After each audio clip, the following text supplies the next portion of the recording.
Folks, this is Elgin Subway Surfer Bowling here, your creative caricature marketing consultant.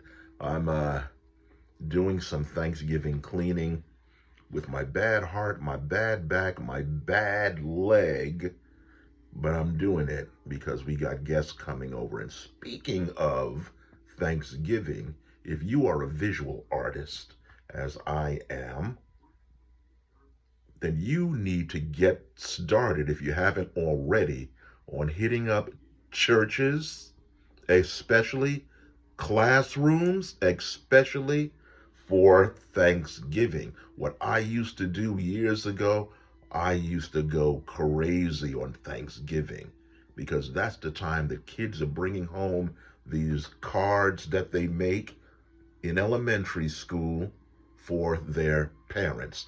They need artists to do that. I suggest you draw caricatures of the kids.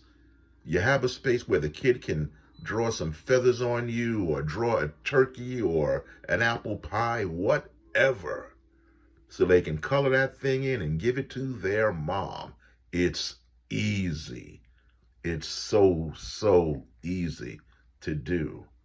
And also, speaking of churches, you make a couple of pages, you find appropriate scripture of giving thanks and things like that. You include some holiday themes, and you make those coloring books.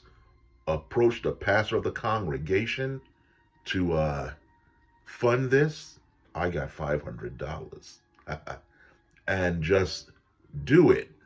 And matter of fact, while I'm at it, for you visual artists, hit every holiday.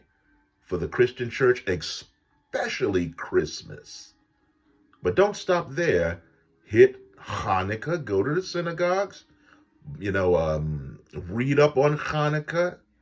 Represent that with some pictures, some coloring books. Have them all ready. Okay? Because sometimes people don't catch the vision when you're just talking to them. But when you have this stuff ready to present, okay, it's hard to resist, especially if you got it right there. Don't forget Kwanzaa, okay? Keep that in the mix, and just get started. Make the holidays your home. As a visual artist, this is one of the easiest paydays that an artist can do, the holidays, especially these holidays now. So get started. It's easy, okay? But you're going to miss out on a great payday if you don't get busy now. This is Elgin Subway Surfer Bowling, your creative caricature marketing consultant.